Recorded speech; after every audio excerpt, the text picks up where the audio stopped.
عربی زبان میں فعل مضارع معروف کی 8 صورتیں ہوتی ہیں۔ پہلی صورت ہوتی ہے یفعلو، جس کا معنی ہوتا ہے وہ کرتا ہے یا وہ کرے گا، یعنی حال کا معنی بھی پایا جا سکتا ہے اس میں اور مستقبل کا معنی بھی پایا جا سکتا ہے۔ یہ کسی بھی جملے کا جو سیاق و سباق ہوتا ہے اس سے اندازہ ہوتا ہے کہ یہاں حال کا معنی کرنا زیادہ مناسب ہے یا مستقبل کا معنی کرنا زیادہ مناسب ہے۔ اگر صورت یہ ہو لا یفعلو تو پھر مستقبل کے معنی ختم ہو جاتے ہیں اور پھر صرف حال کے معنی جو ہے وہ باقی رہ جاتے ہیں۔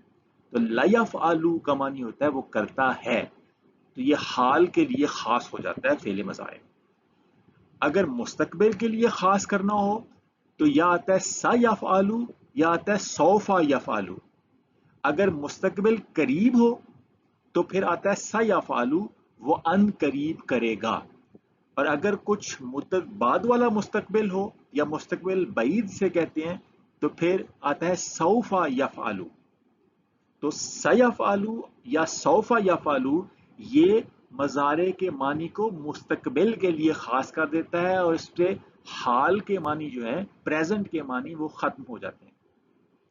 اگر آئے لا یفعلو تو پھر یہ منفی ہو جاتا ہے مضارع، اس کا معنی ہوتا ہے وہ نہیں کرتا یا وہ نہیں کرے گا، تو یہ مضارع منفی کی شکل ہے۔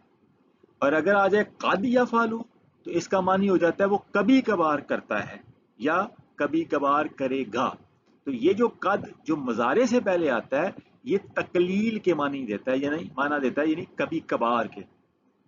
اگر آ جائے لو یفعلو تو اس کا معنی ہوتا ہے اگر وہ کرے یا کاش وہ کرے۔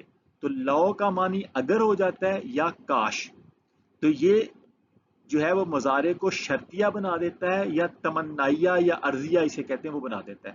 تو لو یفعلو اگر وہ کرے یا کاش وہ کرے، تو جملے کے سیاق و سباق کے حساب سے یا اگر ترجمہ کر دیتے ہیں یا کاش ترجمہ کر دیتے ہیں۔ کانا یفعلو وہ کیا کرتا تھا، یہ ماضی استمراری بن جاتا ہے، پاسٹ کنٹینیوس۔ کانا جو ہے یہ پاسٹ ہے، ماضی ہے، اور یفعلو جو ہے یہ مضارع ہے۔ تو کانا یفعلو جب یعنی مضارع سے پہلے کانا آ جائے ماضی والا تو پھر وہ کیا کرتا تھا، یہ پاسٹ کنٹینیوس بن جاتا ہے، ماضی استمراری۔